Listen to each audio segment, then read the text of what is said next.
Okay, we're both going to talk fairly briefly because I find that when I meet with out-of-town advocacy groups, there's often a lot of questions. So I'm going to give you a sort of very brief overview of a little bit about where we are politically and a little bit about the status of the health law.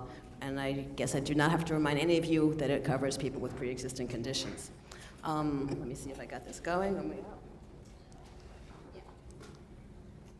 Just sort of a reminder, this is sort of the kind of thing half of town is talking about, and this is the other half. Congress, as you know, this is the first time that Republicans are in charge of both the Senate and the House since President Obama took office. They have not been in charge of both chambers at any point in his presidency. So you hear a lot of talk about how they're in power, they're going to repeal the health law. They can't repeal the health law. They do not have 60 votes in the Senate. And as many of you know, almost anything requires 60 votes because the filibuster has become a very routine tool used by both sides for almost anything.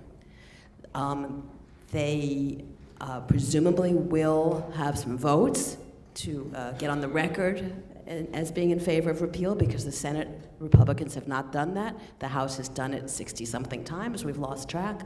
But they're not going to be able to repeal it. And you may hear about something, and Nick may talk about this, something called reconciliation, which is a sort of cumbersome word for a special kind of budget vote.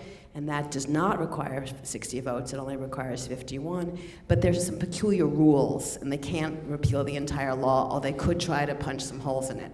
We don't know whether they're going to use reconciliation or how far they will go with it, because they may want to use it for other priorities, such as tax reform. If they do, Obama will veto it, and there's certainly not the votes to override a veto or anywhere near it. So, barring the Supreme Court case, which I'll get to in a minute, the health law is here to stay for the duration of President Obama's term, and each day more people get covered. More states have gone, including Republican states, not all of them, but an increasing number have also opted for the Medicaid expansion. And as much as the Republicans hate it, it is becoming somewhat more integrated into healthcare in America. Many of you probably either, your families may have had insurance problems before because you are dealing with chronic, serious conditions. So I don't think any of the people who voted for it would say it was a perfect law. I don't think anyone on earth would say it was a perfect law. But I think that, the problem is everybody knows it's not perfect, but there really isn't any consensus right now to try to fix some things that there might be some bipartisan consensus to fix. Okay, so let's just talk quickly about where it stands. We now have about 11.4 million people signed up. They're not all technically enrolled yet. Some of them won't pay. It'll drop a little bit. On the other hand, you may have heard there's going to be some extra opportunities for sign up in the spring because of the tax penalties.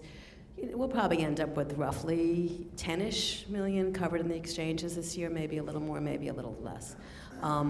Medicaid, actually a new report came out since I did this. I think we're very close to 11 million newly covered in Medicaid, and woodwork is 3 million. That's in the states that didn't expand. Woodwork means they were already eligible. That's a Washington, jargony word. They were already eligible. They weren't enrolled before. Because of all the outreach and publicity about coverage, more people who had been eligible for Medicaid or S-CHIP signed up this year. The under 26ers, some of you probably have kids between the ages of 22 and 25. I have one. He's on my plan. And there's also more people who've gotten who didn't qualify for subsidies, but who had to get insured. And the estimates are there are about 8 million more people. So overall, insurance, the fights about the canceled plans and who's newly insured, who was just having to switch, and whether they wanted to switch or they didn't want to switch, the uninsurance rate has dropped in this country. A new Gallup poll came out this morning. It's 13 point something, I think it was 13.8 today. That's really low considering we've had, roughly 18% for many years. That's a significant drop in 1 year, and it will continue to drop. So you can argue about all sorts of aspects of it. I don't think that even the Republicans at this point, there's so much data, are saying that the uninsurance rate hasn't dropped. They're saying it's a lousy law, they could do better, but they're no longer saying that there has not been a net decrease in the number of uninsured Americans. Originally, just go through this sort of quickly because some of you will know this. Originally, the idea was that every state was supposed to have its exchange. As you know, most of the Republican states did not do that. They used healthcare.gov, which sort of served them right, I guess. Last year's experience wasn't very good. Some of the blue states that tried to do their own exchanges did a lousy job. I mean, Maryland and Oregon had terrible times last year. Some of them migrated to healthcare.gov this year. The other thing is that the big surprise at the last Supreme Court case was they made Medicaid optional, the Medicaid expansion optional, and not all states did that. We're a little past the halfway point now because some of the Republican governors, like Kasich, Brewer, Arizona, Tennessee is trying, although it doesn't look like that. That looks like it just got shot down. But there are about 8 or 9 Republican governors who went with that. So that's also, it's hard to take something away. The King, we haven't, you'll see all sorts of numbers about how many people would be affected by the Supreme Court case. We did the math ourselves, and it's a rough number. It's probably about 7 million people, given the current enrollment patterns, who would lose their subsidies if the Supreme Court took them away in the federal exchange states, the 34 states. There are actually 37 states that have some kind of federal exchange. There's a slightly different contractual legal status for 3 states. So this lawsuit would affect 34. Okay, it's not going away. I mean, as long as Ted Cruz is there, it's not going to go away. And he's not alone. He's sort of the more extreme manifestation. But there's no Republican who's not going to vote for repeal in the Senate. Just quickly, these are some, we won't get bogged down in numbers, but just the CBO these numbers are a few months old. There's been one more report, but they're showing a decline in the uninsured. Remember, there'll still be a lot of people uninsured. There'll still be something like 30 million. Some of those are illegal, undocumented immigrants, but this law does not get rid of uninsurance, but with the law, they're projecting around 30. Without the law, it would have been between 50 and 60, so it improves it.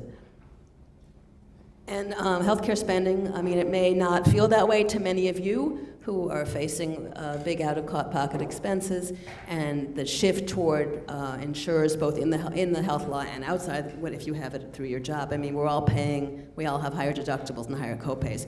So it may not feel to us that healthcare costs are growing much more slowly, but overall, in terms of the country's expenditures, they're at historic lows. It's a 50-year low, and it's been true for a few years. It's ticking up this year, but still not to the rates that it was before.